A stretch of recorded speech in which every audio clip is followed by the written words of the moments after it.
الحمد للہ رب العالمین والصلاة والسلام علی خاتم النبیین اما بعد فاعوذ باللہ من الشیطان الرجیم بسم اللہ الرحمن الرحیم قال اللہ تبارک و تعالی عز وجل فی الکلام المجید والفرقان الحمید وَلَقَدْ يَسَّرْنَا الْقُرْآنَ لِلذِّكْرِ فَهَلْ مِن مُدَّكِرٍ قال اللہ تبارک و تعالی عز وجل فی شان حبیبہ الکریم الامین ان اللہ وملائکتہ یصلون علی النبی یا ایہا الذین آمنوا صلوا علیہ وسلموا تسلیما۔ درود شریف بلند آواز سے پڑھیں۔ الصلاۃ والسلام علیکہ یا رسول اللہ، الصلاۃ والسلام علیکہ یا حبیب اللہ، الصلاۃ والسلام علیکہ یا نبی اللہ وعلی آلک واصحابک یا نور اللہ۔ اللہ کریم کا کروڑ شکر ہے جس کی عطا اور توفیق سے آج ہم 23 رمضان المبارکہ 1447 ہجری بمطابق 13 مارچ 2026 کا یہ جمعہ مرکزی جامع مسجد انواری ممتاز آباد ملتان شریف میں رہتے ہوئے اس کی برکات کثیرہ لوٹ رہے ہیں۔ عرشوں کا مالک ہماری زبان پر کلمۃ الحق جاری فرمائے، سبقت لسانی سے اللہ کریم ہمیں محفوظ فرمائے۔ آج ہماری گفتگو کا موضوع ہے بچوں کو قرآن سے جوڑیے۔ یہ اس عنوان پہ میں نے کچھ کلام کرنا ہے کیونکہ قرآن کریم کی وہ عظیم تعلیم ہے کہ جس کے بے شمار فضائل احادیث میں بیان کیے گئے ہیں۔ اللہ کی آخری کتاب کلام مجید ہے۔ یہ وہ کتاب ہے کہ رہتی دنیا تک اس کے چیلنج آج بھی قرآن میں موجود ہیں کہ اگر تم سارے جن و انس بھی مل جاؤ تو اس کتاب مجید کے مقابلے میں کوئی کتاب لے کر کے نہیں آ سکتے۔ یہ قرآن کا مفہومی میں نے ترجمہ بتایا۔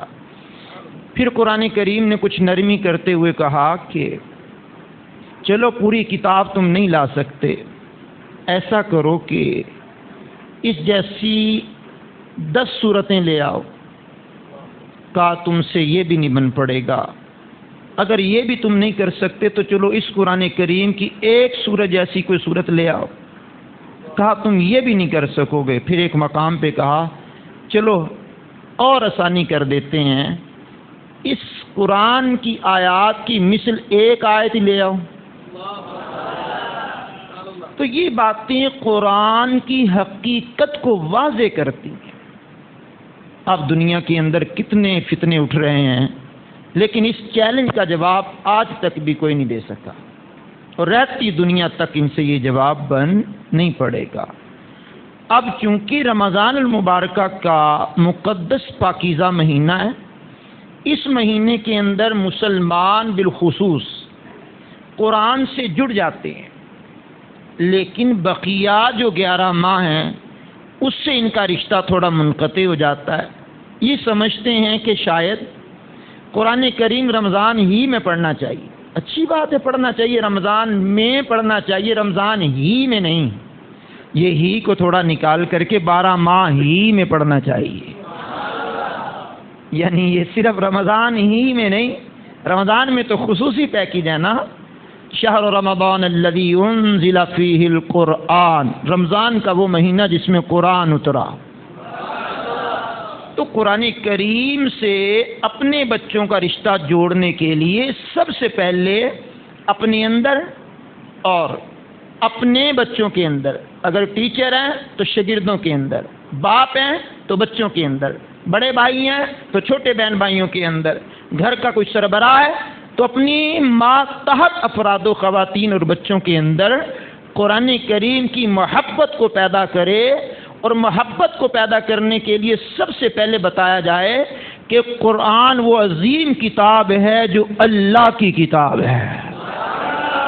یہ دنیا کے کسی ڈاکٹر انجینئر کی کتاب کوئی نہیں، یہ دنیا کے کسی ادیب اور شاعر کی کتاب کوئی نہیں، یہ دنیا کے کسی اسکالر کی کتاب کوئی نہیں، یہ کسی بڑے ماہر نفسیات کی کتاب کوئی نہیں.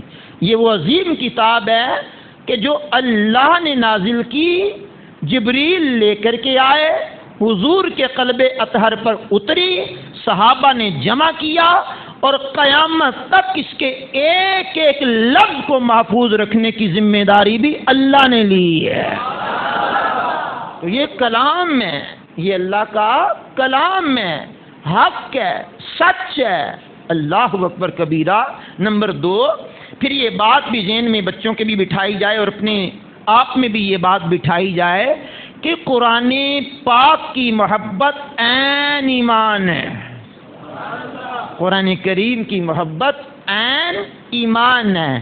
اور اگلی بات بھی مزیداری سے خالی نہیں ہوگی، یہ دوبارہ سنیے، قرآن کی محبت عین ایمان ہے اور صاحب قرآن کی محبت ایمان کی بھی جان ہے.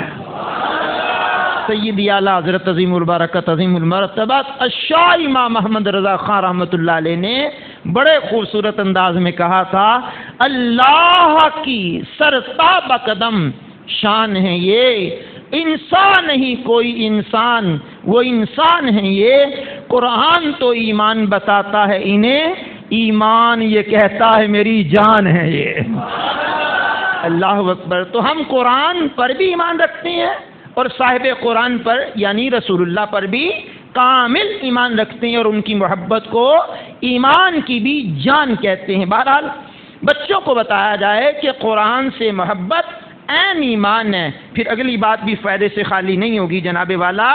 پھر بچوں کو یہ بھی بتایا جائے کہ قرآن پڑھنے والے، قرآن پڑھانے والے، قرآن سمجھنے والے، قرآن سمجھنے سمجھانے والے، یہ جو افراد ہیں قرآن پڑھنے والوں سے، پڑھانے والوں سے، سمجھنے والوں سے، سمجھانے والوں سے، اگلا جملہ بڑا پیار کا پڑھنے لگاؤں، قرآن پڑھنے والے، پڑھانے والے، سمجھنے والے، سمجھانے والے افراد سے اللہ محبت فرماتا ہے. امام بخاری رحمۃ اللہ تعالیٰ علیہ نے اپنی صحیح بخاری کی حدیث نمبر 5027 5027 یوں کر لیں، 5027 یوں کر لیں، ایسے کر لیں یا ویسے کر لیں.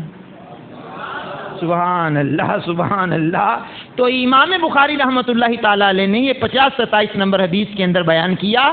عثمان غنی رضی اللہ تعالیٰ عنہ سے مروی ہے، مکمل سند کے ساتھ امام بخاری نے بیان کیا، خیرکم من تعلم القرآن وعلمہ، فرمایا تم میں بہتر وہ ہے جو قرآن سیکھے اور سکھائے. اب قرآن کریم کو سیکھنا، قرآن کریم کو سکھانا، قرآن کریم کو پڑھنا، قرآن کریم کو پڑھانا، یہ وہ عمل ہے جو کائنات میں افضل ترین عمل ہے، اور یہ عمل کرنے والا بندہ کائنات میں رسول اللہ کے ارشاد کے مطابق بہت بہتر ہے. اب جناب والا یہ باتیں جب ہم آپ کے سامنے کر رہے ہیں تو اس حدیث پاک کے تحت امام بخاری نے بھی بیان کیا اور دیگر محدثین نے بھی بیان کیا. یہ حدیث پاک ایک تابعی بزرگ ہیں جن کو کہتے تھے ابو عبد الرحمن رحمت اللہ تعالی علیہ، تابعین میں سے ہیں، صحابہ کا دور پایا، اور حضرت سیدنا عثمان غنی کے آخری دور سے لے کر کے حجاج بن یوسف کے، عثمان غنی کے ابتدائی دور سے لے کر حجاج بن یوسف کے آخری دور تک انہوں نے حصہ پایا. تقریباً یہ بنتے ہیں 72 سال کا عرصہ بنتا ہے. پھر عثمان غنی کے آخری دور سے لے کر کے حجاج بن یوسف کے، عثمان غنی کے پہلے دور سے لے کر کے حجاج بن یوسف کے آخری دور تک یہ بنتے ہیں کل 72 سال. ان 72 سال میں سے 38 سال ایسے ہیں کہ جو انہوں نے جامع مسجد کوفہ میں بیٹھ کر کے قرآن پڑھایا. ان سے کہا اتنا لمبا عرصہ آپ نے قرآن پڑھایا اور مسجد میں بیٹھے رہتے ہیں. جملہ بڑا پیارا ہے، ان کا جملہ ہے، میرا اپنا نہیں ہے. کہنے لگے اسی حدیث نے مجھے یہاں بٹھا رکھا ہے. خیرکم من تعلم القرآن وعلمہ، اس حدیث نے مجھے یہاں بٹھا رکھا ہے، تو آپ غور کریں گی قرآن پڑھنے والے، قرآن پڑھنے والے، پڑھانے والے، یہ کئی سال گزر جاتے ہیں، معمولی سی تنخواہ پر گزارا کرتے ہیں، اپنی ضروریات کو کم کرتے ہیں، اپنے اخراجات پر کمپرومائز کرتے ہیں، اور وہ نکل کر کے اداروں سے، مسجدوں سے وہ مال و دولت کی طرف نہیں بڑھتے۔ کیوں نہیں بڑھتے؟ ان کو پتا ہے کہ یہ افضل ترین کام قرآن پڑھنا اور پڑھانا ہے۔ وہ بیٹھے رہتے ہیں، پڑھاتے رہتے ہیں۔ ایسے بندوں کو بھی میں نے دیکھا جنہوں نے 80 سال قرآن پڑھایا۔ ایک بزرگ کی میں نے زیارت کی، 100 سال کے قریب اس کی عمر تھی، اور سینکڑوں حافظ انہوں نے بنائے شجاع آباد کے علاقے میں۔ وہ ماشاءاللہ میں نے ان کی زیارت کی، 100 سال کے قریب ان کی عمر تھی، اور سینکڑوں ان کے شاگرد تھے، بڑے بڑے علماء، بڑے بڑے محققین اور بڑے بڑے شیخ الحدیث ان کے جناب والا شاگرد تھے۔ ساری زندگی قرآن پڑھا، قرآن پڑھایا، آخری عمر تک بھی کوئی قرآن میں غلطی کرتا تو کہتے بیٹے ایسے نہیں ایسے ہے۔ تو اپنے بچوں کے دل و دماغ میں قرآن کی محبت ڈالیے، قرآن کا پیار ڈالیے، قرآن کی الفت ڈالیے۔ اللہ اکبر، جب اپنے بچوں کے دل و دماغ میں قرآن کی محبت ڈال دیں گے تو پھر بچے اللہ کے قرآن سے محبت کریں گے، اور محبت بھی ایسی کمال کی محبت کریں گے۔ آپ بڑی عمر کے جو لوگ بیٹھے ہیں، یہ دیکھیں کہ آپ کو کسی نے پکڑ کر کے محبت تو قرآن کی نہیں دی۔ آپ نے اپنے باپ کو دیکھا، اپنے دادا کو دیکھا، اپنی امی کو دیکھا، اپنے بڑوں کو دیکھا، وہ قرآن کریم کو کھولتے، ان کو چومتے، ان کو آنکھوں سے لگاتے، ان کو سینے سے لگاتے۔ ہم نے ان کو دیکھا، اتنا ادب ہے قرآن کریم کی طرف پیٹھ نہیں کرنی۔ ہر کتاب ایسے رکھی ہوتی ہے، قرآن کریم پہ غلاف چڑھایا جاتا ہے، یہ اس کی تعظیم ہے۔ اس کو اونچی جگہ رکھا جاتا ہے، یہ اس کی تعظیم ہے۔ اس کو پاؤں نہیں پھیلائے جاتے اس کی طرف، یہ اس کی تعظیم ہے۔ اس کو پیٹھ نہیں کی جاتی، یہ تعظیم ہے۔ کوئی نیچے قرآن پڑھ رہا ہو تو ہم کرسی پہ بیٹھنے لگیں تو ہم کہتے ہیں یار ذرا مہربانی کرو، قرآن نیچے ہو جائے گا، ہمیں یہ بھی گوارا نہیں ہے۔ تو یہ باتیں جب ہم اپنے بچوں کے دلوں میں ڈال لیں گے تو انشاءاللہ قرآن کی محبت ان کے دلوں میں بس جائے گی۔ ٹھیک ہے؟ اب دوسری بات بھی فائدے سے خالی نہیں ہے، اپنے بچوں کو قرآن کی محبت دلوانے کے لیے اللہ کی بارگاہ میں دعائیں کریں۔ اب بچے تو موبائل نہیں چھوڑتے، اب بچہ رونے لگتا ہے تو ماں بھی اسے موبائل تھما دیتی ہے، باپ ابھی گھر آتا ہے تو بچے موبائل مانگنے لگ جاتے ہیں۔ کیا خیال ہے موبائل سے اتنی محبت، اتنی قرآن سے محبت ہو جائے تو کتنا مزہ آئے گا؟ اب جب بچوں کی تربیت ہی ہم نے موبائل سے کی، انہوں نے مانگنا بھی تو موبائل ہی ہے، وہ دیکھ رہا کہ ماں تو موبائل پہ لگی ہوئی ہے، باپ تو موبائل پہ لگا ہوا ہے، تو اس کے دماغ میں آیا یہ کوئی اہم چیز ہے جس کو ماں بھی نہیں چھوڑتی، باپ بھی نہیں چھوڑتا، تو میں کیوں چھوڑوں؟ اگر ماں کے ہاتھ میں بھی قرآن ہوتا، آپ دیکھا نہیں ماں جب نماز پڑھ رہی ہوتی ہے تو چھوٹے چھوٹے بچے ساتھ نماز پڑھنے لگ جاتے ہیں۔ ہم گھر میں جب سنتیں وغیرہ نوافل وغیرہ پڑھتے ہیں تو ہمارے وہ چھوٹے چھوٹے بچے آ کر کے جو الحمدللہ ہمارے پوتی پوتا بھی ہیں، وہ ساتھ آ کر کے سجدے کر رہے ہوتے ہیں، اللہ اکبر۔ اب ان کو کس نے کہا سجدے کرو؟ وہ سجدہ کرتا دیکھا تو وہ سجدے کرنے لگ جاتے ہیں، کھڑے ہو جاتے ہیں، ہاتھ باندھ لیتے ہیں، چومنے لگ جاتے ہیں، اللہ اللہ کرنے لگ جاتے ہیں۔ تو یہ بات بچوں کو بتانے کے ساتھ ساتھ دل کی گہرائیوں سے، اخلاص سے، رات کی تنہائیوں میں اللہ کی بارگاہ میں دعا کریں، اللہ میرے بچوں کو ہدایت دے دے، اللہ میرے بچوں کے دلوں میں قرآن کی محبت ڈال لے، اللہ میرے بچوں کے دلوں میں رسول اللہ کی محبت ڈال لے، اللہ میرے بچوں کے دلوں میں دین اسلام کی محبت ڈال لے، اللہ میرے بچوں کے دلوں میں اہل بیت کی، صحابہ کی، اولیاء کی، علماء کی محبت ڈال لے۔ تو باپ کو چاہیے، ماں کو چاہیے اپنی اولاد کے لیے دعا مانگا کرے کہ اللہ انہیں دین کی محبت عطا کر دے، قرآن کا پیار عطا کر دے، قرآن کی الفت عطا کر دے، قرآن پڑھنے کی توفیق دے دے، قرآن سمجھنے کی توفیق دے دے، قرآن پر عمل کرنے کی توفیق دے دے۔ یہ ماں کی بھی ذمہ داری ہے اور باپ کی بھی ذمہ داری ہے کہ اپنی اولاد کے حق میں دعا کیا کریں۔ دعا کے بارے میں سرے 10 پنجتن پاک کی برکت سے 5 حدیثیں پیش خدمت ہیں۔ اللہ کے حبیب علیہ السلام نے فرمایا الدعاء نور السماوات والارض دعا زمین و آسمان کا نور ہے۔ رسول اللہ فرماتے ہیں الدعاء هو العبادہ، دعا عبادت ہے۔ رسول اللہ فرماتے ہیں الدعاء حب القضاء، دعا تقدیر کو بدل دیتی ہے۔ حضور فرماتے ہیں الدعاء سلاح المؤمن، دعا مومن کا ہتھیار ہے۔ حضور کا نبی کریم فرماتے ہیں الدعاء مخ العبادہ، دعا عبادت کا بھی مغز ہے۔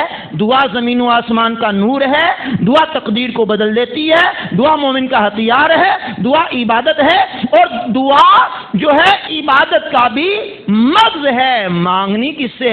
اللہ سے، اور اللہ خود فرماتا فَإِذَا فَرَغْتَ فَانْصَبْ وَإِلَىٰ رَبِّكَ فَارْغَب، جب تم نماز سے فراغت حاصل کر لیا کرو تو دعا میں محنت کیا کرو۔ دوسری آیت فرمایا وَإِذَا سَأَلَكَ عِبَادِي عَنِّي فَإِنِّي قَرِيبٌ أُجِيبُ دَعْوَةَ الدَّاعِ إِذَا دَعَانِ فَلْيَسْتَجِيبُوا لِي، جو پکارنے والا جب بھی پکارے اللہ اس کی پکار کو سنتا ہے، جب کوئی مالک سے سوال کرے وہ پورا کرتا ہے۔ پھر فرمایا گیا وَقَالَ رَبُّكُمُ ادْعُونِي أَسْتَجِبْ لَكُمْ، تمہارے رب نے فرمایا مجھ سے دعا مانگو میں قبول فرماؤں گا۔ دعا کی قبولیت کے 3 درجے ہیں، جو مانگا مل گیا، جو مانگا وہ تو نہ ملا لیکن اس کے ذریعے آنے والی کوئی مصیبت ٹل گئی، اور جو دعا مانگی نہ اس کے ذریعے مصیبت ٹلی نہ وہ چیز ملی، آخرت کے لیے ذخیرہ کر دیا گیا۔ جب آخرت میں وہ دعائیں مالک دکھائے گا جو دنیا میں مانگی تھی، وہ بظاہر قبول نہیں ہوئی تھیں، تو بندہ وہ انعامات اللہ سے پا کر کہے گا کاش دنیا میں میری کوئی دعا قبول ہی نہ ہوتی۔ تو دعا مانگا کریں اپنی اولاد کے لیے کہ اللہ ان کے دلوں میں قرآن کی محبت ڈال دے، قرآن کا علم عطا کر دے، حدیث کا علم عطا کر دے، قرآن کی تلاوت کی توفیق مل جائے، قرآن سمجھنے کی توفیق مل جائے، قرآن پڑھنے کی توفیق مل جائے۔ تیسری بات یہ ہے کہ اپنے گھر میں تلاوت کرنے کا معمول بنائیں۔ بڑا مشکل کام تو نہیں کہہ دیا میں نے؟ بچوں کو قرآن سکھانے کا یہ ذریعہ ہے، اپنی بیوی بچوں کو بٹھا کر، بیٹے بیٹیوں کو اکٹھا کر کے قرآن کریم کی تلاوت کرنے کا ماحول بنایا جائے۔ مثال کے طور پر شام کے کھانے میں اکٹھے بیٹھ گئے، اگر سبحان اللہ اچھی بات ہے، کھانا مل کر کے ایک دسترخوان پر گھر والوں کے ساتھ بھی کھانا چاہیے، تو وہاں سورہ ملک پڑھی جائے۔ اب سورہ ملک پڑھی گئی تو بتایا جائے بیٹے یہ سورج جو رات کو پڑھتا ہے قبر کے عذاب سے محفوظ رہتا ہے۔ اچھا جی، آپ کہیں گے پڑھے گا کون؟ ابو جی پڑھ لیں، پڑھے گا کون؟ امی جی پڑھ لے، پڑھے گا کون؟ جو قرآن گھر میں پڑھا ہوا ہے وہ پڑھے، سارے خاموشی سے سنیں۔ اب ایک پڑھ رہا ہوگا باقی سن رہے ہوں گے۔ اچھا چلیے، بہت مشکل لگتا ہے شروع میں، 3 مرتبہ سورہ اخلاص پڑھ لیجئے، اب سارے ادب کے ساتھ بیٹھ جائیں۔ چلیے 3 قل شریف پڑھ لیجئے، چوتھا قل شریف بھی، قل یا ایھا الکافرون بھی داخل کر لیجئے، قل ھو اللہ احد بھی پڑھ لیجئے، قل اعوذ برب الفلق بھی پڑھ لیجئے، قل اعوذ برب الناس بھی پڑھ لیجئے، چلیے آیت الکرسی پڑھ لیجئے۔ یعنی کچھ نہ کچھ گھر میں تلاوت کرنے کا معمول بنائیں۔ آپ کہیں گے بعض لوگ ہوتے ہیں، ظاہری بات ہے بعد میں اور لوگ بھی سنیں گے یہ بیان کو، اور کئی ایسے ہوتے ہیں پورے گھر میں کوئی پڑھنے والا نہیں ہے، اور میں بڑی ہی معذرت کے ساتھ یہ بات کرنے لگا ہوں، بعض بستیوں میں ایسے گھر ہیں کہ جن کے گھر میں ایک ہی قرآن پڑھا ہوا تھا بابا جی، جب وہ فوت ہو گئے بچوں نے گھر سے قرآن اٹھایا سیدھے مسجد میں آ گئے، قاری صاحب یہ قرآن پاک رکھ لیجیے۔ ہم نے کہا کیا ہوا بھائی؟ کہا اب قرآن پاک گھر میں کوئی کھولنے والا نہیں ہے، پڑھنے والا نہیں ہے، ایسے بند ہی رہتا ہے۔ میں نے پوچھا کیوں بھائی؟ کہا گھر میں کوئی پڑھا ہوا نہیں ہے۔ انا للہ و انا الیہ راجعون، جو قرآن رکھا ہوا تھا وہ بھی گھر سے نکال دیا۔ کیوں؟ گھر میں کوئی پڑھنے والا نہیں، پڑھا ہوا نہیں ہے۔ دل کے پھپھولے جل گئے سینے کے داغ سے، اس گھر کو آگ لگ گئی گھر کے چراغ سے۔ تو وہ کتنے گھر ایسے ہیں جس میں قرآن کھلے ایک عرصہ گزر جاتا ہے، قرآن کھولنے والا کوئی نہیں۔ جب قرآن کریم کو اٹھایا جاتا تو گرد اڑتی اس سے، اس کو جھاڑو تو اس میں سے گرد و غبار اڑتا ہے، جالے جمے ہوتے ہیں، کون قرآن پڑھے؟ تو گھر میں قرآن کریم پڑھنے کا ماحول بنائیے۔ اور آپ کو مشورہ ہے، موبائل کی جان چھوڑ کر کے موبائل سے پڑھنے کی بجائے کتاب سے پڑھیں. قرآن کریم کو جب پکڑیں گے تو بچے سمجھیں گے ابو جی تلاوت کر رہے ہیں. اگر ویسے موبائل پہ لگے ہوں گے تو بچے سمجھیں گے بابا جی گیمیں کھیل رہے ہیں. ان کو ترغیب کوئی نہیں ملے گی. کتاب اٹھائیے، اس کو چھونا بھی عبادت، اس کو دیکھنا بھی عبادت، اس کو پڑھنا بھی عبادت، اس کا ادب کرنا بھی اسلام کو روا. ایسے لوگ بھی ہیں کہ جو قرآن نہیں پڑھے ہوئے لیکن ان کا جذبہ عروج پر. سیارہ ڈائجسٹ اس کا ایک قرآن نمبر ہے. انہوں نے ایک واقعہ لکھا، فائدے سے خالی نہیں ہے بیان کرنا. کہنے لگے پاک و ہند کی تقسیم سے پہلے کی بات ہے، کوئی شخص فوت ہوا، اس کی قبر کھودنے کے لیے حباب قبرستان گئے. اس کی قبر کی کھدائی کر رہے تھے تو کھدال جو ہے، کئی جسے کہہ لیں کھدال کہہ لیں، وہ ساتھ والی لحد میں لگا. اچانک قبر کھل گئی. جب قبر کھلی ساتھ والی تو اس سے خوشبوؤں کی لپٹیں آ رہی تھیں. آہستہ بولیے کو سننا لے. خوشبو کی لپٹیں آ رہی تھیں. دل و دماغ معطر ہو گئے. اب شرعی مسئلہ یہ ہے کہ قبر جتنی کھل جائے اس کو اور نہیں کھولنا نا. یہ برزخ کا معاملہ ہے، پردے کا معاملہ ہے، پردے میں رہنے دیجئے. بہرحال کھولی اور قبر تو دیکھا کہ ایک بزرگ بڑی عمر کے ہیں، آرام سے لیٹے ہوئے ہیں. ان کے سینے سے ہوتے ہوئے 2 گلاب کے پھول ہیں جو ناک کے نتنوں کے قریب ہیں اور وہ خوشبوؤں سے مہک رہے ہیں. سبحان اللہ. انہوں نے جلدی سے قبر کو بند کی اور کھوج میں لگ گئے کہ یہ قبر ہے کس کی. تلاش کرتے کرتے کرتے کرتے گھر تک پہنچ گئے. ان کے ہی کسی کی قبر ہے. تو لکھا ہے کہ جب دروازہ بجایا تو اندر سے ایک بوڑھی اماں آئی. کہا بیٹے خیر ہے، خیر ہے، اتنے سارے اکٹھے ہو کے آ گئے ہو. کہا بی بی یوں ایک قبر ہے اور اس کے اندر یہ معاملہ ہم نے دیکھا ہے. پوچھنا یہ ہے کہ وہ آپ کا کیا لگتا ہے؟ کہنے لگی وہ خیر سے میرا شوہر ہی تھا. کہا بڑا اللہ کا ولی تھا وہ؟ کہا جی ولی تو پتہ نہیں کیا تھا، روٹین میں جس طرح مسلمان ہوتے ہیں وہی تھا. کہا کوئی اس کا خاص عمل؟ کہا کوئی نہیں، روٹین میں نماز پڑھتا تھا، باقی روٹین کی زندگی تھی جس طرح مسلمانوں کی ہوتی ہے، کوئی خاص بات تو نہیں پتا. انہوں نے کہا بی بی کو ذہن پہ زور دیں، کوئی خاص بات ہوگی اس کی جو اللہ نے یہ انعام دیا. کئی سال گزرنے کے بعد بھی جسم تر و تازہ ہے. اس بی بی نے آ بھرتے ہوئے کہا لگتا ہے ایک کام اسے کام آ گیا. کہا جی بی بی کیا ہے وہ کام؟ کہا فجر کی نماز پڑھنے جب مسجد میں جاتا یہ میرا شوہر، پڑھ کر کے نماز گھر میں آتا، طاق میں رکھا ہوا قرآن پاک نکالتا. قرآن پڑھنا نہیں جانتا تھا، قرآن نکالتا، اس کو کھولتا، چومتا، آنکھوں سے لگاتا، سینے پہ لگاتا اور پڑھتا جاتا. مالک مجھے نہیں پتا یہ کیا لکھا ہے لیکن جو بھی لکھا حق لکھا ہے. مالک میں نہیں جانتا یہ کیا لکھا ہے لیکن میں اس پر بھی ایمان لایا، آنکھوں سے آنسو بہاتا رہتا، قرآن کی زیارت کرتا رہتا. مالک میں اس کو بھی مانتا ہوں، میں نے کہا، انہوں نے کہا بی بی رہنے دیجئے، یہی عمل تو ان کو کام آ گیا ہے. واہ سبحان اللہ. تو جو قرآن پڑھنا نہیں جانتے محروم کیسے رہیں گے؟ دعوت اسلامی کی ایپ ہے صراط الجنان فی تفسیر القرآن. اس کے اندر سننے کی تلاوت آپ کرنا چاہتے ہیں، سننا چاہتے ہیں، آپ ترجمہ پڑھنا چاہتے ہیں، آپ ترجمہ سننا چاہتے ہیں، آپ تفسیر پڑھنا چاہتے ہیں، تفسیر سننا چاہتے ہیں، آپ مختلف صورتیں پڑھنا چاہتے ہیں، مشہور و معروف صورتیں پڑھنا چاہتے ہیں، صورتوں کی تعارف کو پڑھنا چاہتے ہیں، یہ سارا کچھ ہے. اگر آپ پڑھنا نہیں چاہتے، پڑھنا نہیں جانتے تو آپ سن لیجئے. سننے کے ثواب کے بارے میں حضور صلی اللہ علیہ وسلم کے صحابی حضرت انس رضی اللہ تعالیٰ عنہ فرماتے ہیں کہ قرآن سننے سے دنیا کی مصیبتیں دور ہوتی ہیں. اگلی بات بھی فائدے سے خالی نہیں ہے. مسند الفردوس کی یہ حدیث ہے اور حدیث کا نمبر ہے 8122 نمبر حدیث ہے، 8182 نمبر ہے مسند الفردوس کی حدیث کا نمبر. حضور نبی کریم علیہ السلام نے فرمایا قرآن سننے سے دنیا کی مصیبتیں دور ہوتی ہیں اور قرآن پڑھنے سے آخرت کی مصیبتیں دور ہوتی ہیں. پھر ارشاد فرمایا قرآن کریم کی ایک آیت سننا سونے کے خزانوں سے بہتر ہے اور قرآن کریم کی ایک آیت کا پڑھنا عرش کے نیچے تمام چیزوں سے افضل ہے.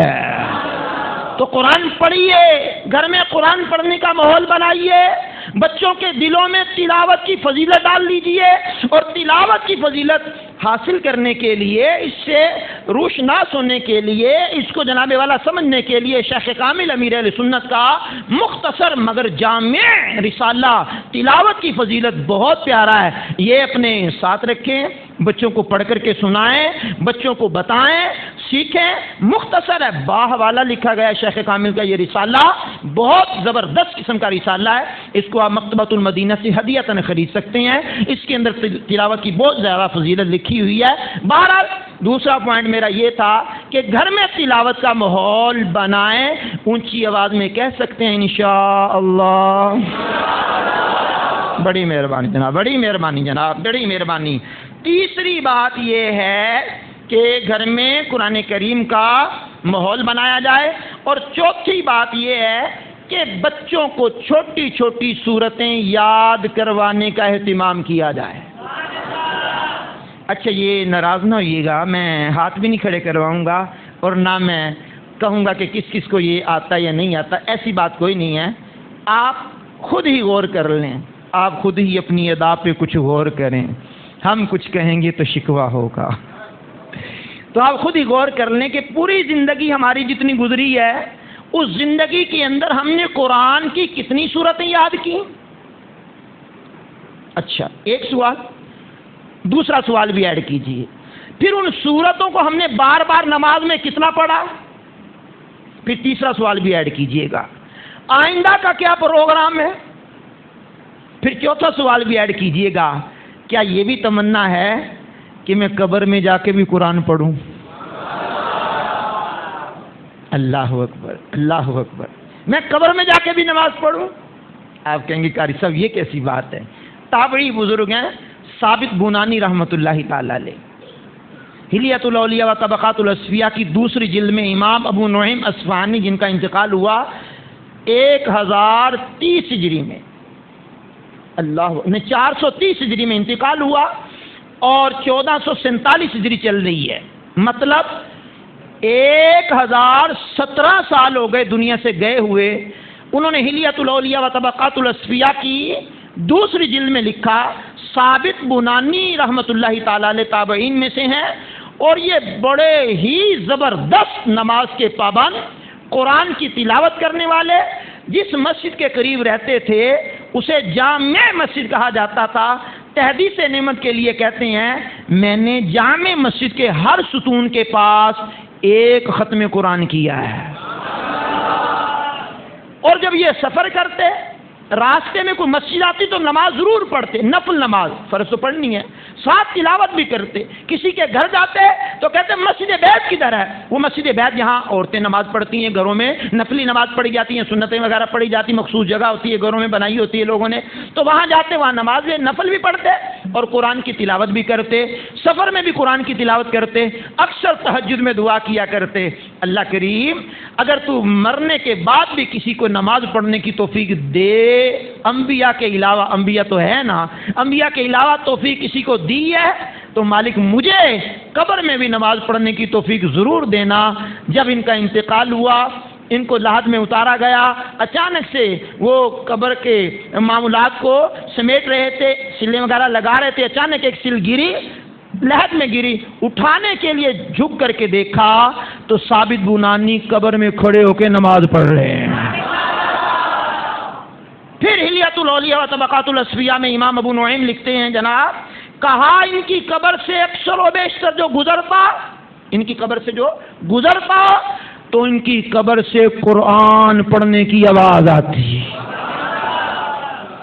سوشل میڈیا کا بڑا بے باک دور ہے، بابے تو شاہی کوئی نہیں، میں کیا پتر تو کوئی شہ نہیں، بابے بڑی شہر ہے، یہ کیسے ممکن ہو گیا، یہ کیسے ممکن ہو گیا؟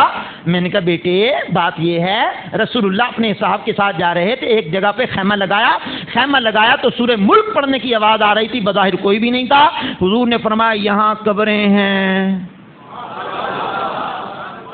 یہاں قبریں ہیں، اوپر سے ظاہری بات ہے نشان نہیں ہوں گے، یہاں قبریں ہیں، قبر سے اندر جو پڑھ رہا ہے وہ اپنی زندگی میں سورہ ملک پڑھا کرتا تھا۔ تو قبر سے پڑھنے کی آواز آ رہی، حدیث رسول ہے جناب، اللہ اکبر۔ تو پھر مرنے والا انتقال کرتا ہے، منتقل ہوتا ہے، انتقال کا معنی ٹرانسفر، منتقل۔ کون کہتا ہے کہ ولی مر گئے؟ وہ تو قید سے چھوٹے اپنے گھر گئے۔ اللہ غنی شان ولی راج دلوں پر دنیا سے چلے جائیں محبت نہیں جاتی، سبحان اللہ الکریم۔ تو بزرگ بڑی چیز ہیں جناب، بڑی چیز ہیں۔ اللہ کا شکر ہے اہل سنت و جماعت کے لوگ بزرگوں کو بھی مانتے ہیں، اور بزرگوں کے بتائے ہوئے طریقے جو قرآن و سنت کے عین مطابق ہیں ان کے مطابق ہم عمل کرتے ہیں۔ تو قرآن کریم کی چھوٹی چھوٹی صورتیں بچوں کو یاد کرائیں۔ پہلے آپ سورہ اخلاص یاد کرا دیں، سورہ فلق یاد کرا دیں، سورہ ناس یاد کرا دیں، سورہ نصر یاد کرا دیں، سورہ قریش یاد کرا دیں، سورہ فیل یاد کرا دیں، سورہ کافرون یاد کروا دیں، ابتدائی آخری جو 10 صورتیں ہیں آیت الکرسی یاد کرا دیں۔ آپ کوئی قرآن کریم کا کوئی حصہ یاد کرا دیں، پھر آہستہ آہستہ بڑھتے جائیں۔ بیٹے پچھلے مہینے تو اتنی صورتیں یاد تھی، اب کتنی یاد کر لی؟ بیٹے اس مہینے کتنی یاد کر لی؟ اس مہینے میں کتنی یاد کر لی؟ تو اس سے پوچھ گچھ کا نظام جاری رہے گا۔ تو بچہ پریپ سے آتا، پرائمری میں آتا، پھر پرائمری سے جناب والا مڈل کی طرف بڑھتا ہے، تو پھر جناب والا میٹرک کر جاتا ہے، تو کالج میں چلا جاتا ہے، تو یونیورسٹی میں چلا جاتا ہے، تو ڈپلومے کر لیتا، تو فلاں کر لیتا، تو فلاں کر لیتا، اپنے منصب پہ پہنچ جاتا۔ سارا کچھ کیا، کیجئے قرآن و سنت کے مطابق کیجئے، جو شریعت نے اجازت دی ہے کیجئے، تعلیم لیجئے جو شریعت نے اجازت دی ہے۔ لیکن بات یہ ہے کہ ساتھ ساتھ قرآن کی محبت بھی ان کے قلوب و اذہان میں ڈالنے کے لیے قرآن بھی انہیں کو یاد کروائیے، تاکہ ہمارے مرنے کے بعد یہ قرآن پڑھ کر کے ہمیں ایصال ثواب بھی کرتے رہا کرے۔ مشہور بات ہے، عیسیٰ علیہ السلام قبرستان سے گزرے تو کسی پر قبر پر توجہ چلی گئی، تو وہاں فرشتے اس کو عذاب دے رہے ہیں۔ کچھ عرصے کے بعد پھر وہاں سے گزر ہوا، اب اللہ کی رحمت کی بارش ہو رہی ہے۔ بار الہ میں عرض کی، یا اللہ یہ کیا معاملہ ہے؟ پہلے تو یہاں عذاب ہو رہا تھا، اب یہاں رحمت کی بارش ہو رہی ہے۔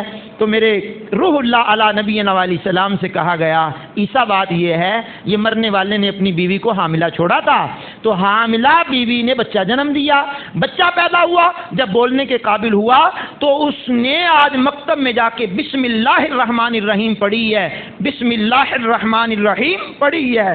تو مجھے حیا آئی کہ جس کا بیٹا زمین کے اوپر مجھے رحمان مان رہا ہو، مجھے رحیم مان رہا ہو، میں قبر میں اس کو عذاب دوں۔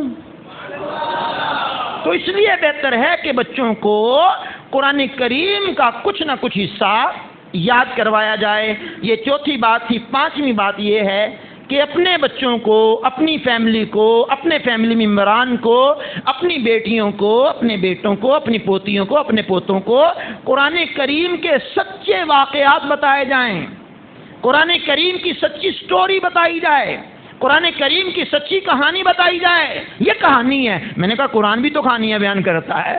یہ قصہ ہے، میں نے کہا قرآن بھی تو قصہ بیان کرتا ہے۔ یہ واقعہ ہے، میں نے کہا قرآن بھی تو واقعہ بیان کرتا ہے۔ سورۃ القصص پوری صورت ہے جناب، سبحان اللہ الکریم۔ تو قرآن کریم میں واقعات بیان ہوئے۔ آپ سورۃ البقرہ میں اٹھائے، بقرہ کیا ہے؟ بقرہ گائے کو کہتے ہیں۔ گائے کس کی ہے؟ ایک اللہ کے ولی کی ہے۔ اب وہ پورا واقعہ ہے سورۃ البقرہ میں، آپ پڑھیں۔ اس سے آگے چلیں جناب، پھر حضرت عزیر علیہ السلام کا واقعہ پورے قرآن میں بیان کیا، قرآن کریم میں بیان کیا۔ انہوں نے 100 سال کی عمر پائی، اللہ اکبر۔ وہ 100 سال تک نیند کے عالم میں رہے، پھر ان کو بیداری حاصل ہوئی، پھر سارے معاملات ہوئے۔ تو 100 سال تک سونے والا بندہ، اگر بیٹوں کو بتائیں، بچیوں کو بتائیں میں ایسے شخص کی بات کرنے لگا ہوں، ایسے نبی کی بات کرنے لگا ہوں، بیٹے بیٹیوں کہیں جو 100 سال تک سوتے ہی رہے، باجی یہ کیا ہوا؟ پھر آپ قرآن کریم میں بتائیں ان کو کہ یہ حضرت عزیر علیہ السلام ہے، 100 سال تک آرام کرتے رہے، پھر اللہ نے بیدار کیا، اللہ اکبر۔ پھر آپ ان کو بتائیں اصحاب کہف کا واقعہ بتائیں۔ اصحاب کہف کون ہے؟ 300 کچھ سال تک اللہ نے ان پر نیند کا غلبہ رکھا، مالک ان کی کروٹیں بھی بدلتا رہا، سورج کو بھی حکم دیا غار سے ذرا ہٹ کر کے نکلنا، اور ساتھ ان کا کتا، اگر وہ 3 تھے تو چوتھا ان کا کتا۔ قرآن کا فیصلہ ہے، 15 پارے سے سورہ کاف شروع ہوتی، 16ویں پارے میں ختم ہوتی ہے۔ کہا اگر وہ 3 ہے تو چوتھا ان کا کتا، 4 ہے تو 5واں ان کا کتا، 5 ہے تو 6واں ان کا کتا، 6 ہے تو 7واں ان کا کتا، ان کا کتا۔ کسی کا کوئی ہو صحیح، تجھ سے در در سے سگ، سگ سے ہے مجھ کو نسبت، میری گردن میں بھی ہے دور کا ڈورا تیرا، اس نشانی کے جو سگ ہیں نہیں مارے جاتے، حشر تک رہے میرے گلے میں بھی پٹا تیرا۔ یہ سیدی اعلیٰ حضرت ہیں رحمت اللہ تعالی علیہ۔ تو قرآن کریم کے واقعات بتایا جائیں، دوڑنے والا پتھر، ابا جی پتھر بھی دوڑتے ہیں، کہاں قرآن میں ہے موسیٰ علیہ السلام کے پاس پتھر، وہ پتھر بھی دوڑ پڑا، آپ کے کپڑے لے کر کے بھی دوڑ پڑا، پانی کے 12 چشمے بہانے والا پتھر۔ آپ کہیں گے کہ ابا جی یہ کیا ہے؟ کہا یہ قرآن میں موسیٰ علیہ السلام کے پاس ایک پتھر تھا، وہ 1 ہاتھ لمبا 1 ہاتھ چوڑا، چکور تھا، 4 کونوں والا تھا۔ موسیٰ علیہ السلام کو حکم ہوا، موسیٰ علیہ السلام کو حکم ہوا پیارے اس پر عصا ماریں، عصا مارا تو 12 پانی کے چشمے نکل آئے، 12 پانی کے چشمے نکلے، بنی اسرائیل والوں نے 40 سال تک وہ پانی پیا۔ پھر آپ پڑھیں موسیٰ علیہ السلام اور فرعون کا قصہ پڑھیں، فرعون کے ڈر سے، فرعون کے خوف سے موسیٰ علیہ السلام اپنی قوم کو لے کر کے نکلے، تو جب نکلے ہیں تو فرعونیوں کو پتہ چل گیا، ان کی فوج پیچھے، یہ بنی اسرائیل والے آگے دریا آ گیا، پیچھے فوج ہے، آگے دریا ہے۔ اب مالک کائنات نے کہا کلیم گھبرانا نہیں ہے، یہ تیرے ہیں نا، تیرے ہیں نا، یہ بے سائیں تو نہیں ہے نا، ان کے سائیں ہیں نا، ہیں موسیٰ یہ تیرے ہیں، مالک پیچھے فوج، آگے دریا۔ اب کیا کیا جائے؟ کلیم تیرے ہاتھ میں جو عصا ہے، مار پانی پہ مارا، 11 بلکہ 12 چشمے، 12 راستے بن گئے، سڑکیں بن گئی، موسیٰ علیہ السلام اور ان کی قوم گزر گئے۔ فرعونیوں نے دیکھا کیا ہوا، انہوں نے پیچھے اپنے بھی جانور ڈال دیے، سواریاں ڈال دی، موسیٰ علیہ السلام پار ہو گئے، دریا آپس میں مل گیا، فرعون غرق ہو گیا، لیکن اللہ کے پیغمبر ان کے ساتھی بچا لیے گئے۔ تو بچوں کو قرآن کریم کے واقعات سنائیں۔ سورہ فیل کا مطلب ہاتھی والی صورت، سورہ نمل کا مطلب چیونٹی والی صورت، نحل کا مطلب مکھی شہد بنانے والی، حدید کا مطلب لوہا۔ تو قرآن کریم میں بے شمار جنتی لاٹھی، سبحان اللہ، آپ جنتی لاٹھی آپ بیان کریں، آدم علیہ السلام کی تخلیق کا قصہ بیان کریں، آدم علیہ السلام اور شیطان کا قصہ بیان کریں۔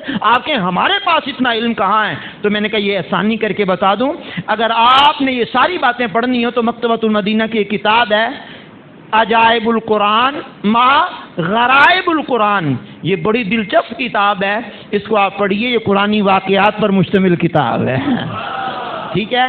اگر آپ پڑھ نہیں سکتے، وہی سوال ہو گیا پھر، نہیں میں زیادہ پڑھا ہوا نہیں ہوں، عربی نہیں پڑھنی آتی، مجھے اردو نہیں پڑھنی آتی، تو آپ نیٹ پہ جائیں، دعوت اسلامی کے ایک مولانا عبدالحبیب اتاری کی ایک ایپ ہے، مولانا عبدالحبیب اتاری، ٹھیک ہے، اس کو آپ انسٹال کر لیں اور اس میں جا کر کے کہیں ایک قصہ ہے قرآن سے، کلک کریں، وہ ساری عجائب القرآن کے واقعات کھل کر کے آپ کے سامنے آ جائیں گے۔ ایک واقعہ اپنے بیٹیوں کو روزانہ بٹھا کر کے سنانا شروع کریں، چند منٹوں کا واقعہ ہے، پھر وہ واقعہ یاد کریں تو بیٹیاں بھی یاد کر لیں گی، بیٹے بھی یاد کر لیں گے۔ پھر یہ جو قرآن کریم میں 88 یا 89 مرتبہ یا ایھا الذین آمنوا آیا ہے، ٹھیک ہے، یہ بھی مولانا عبدالحبیب اتاری صاحب نے پڑھا ہے مدنی چینل پر، تو یہ سارے سلسلے جو ہیں یہ ان کی ایپ میں ہے، مولانا عبدالحبیب اتاری کے نام سے، عبدالحبیب اتاری کے نام سے ان کی ایپ انسٹال کر لیں آپ، انشاءاللہ بڑا فائدہ ہوگا۔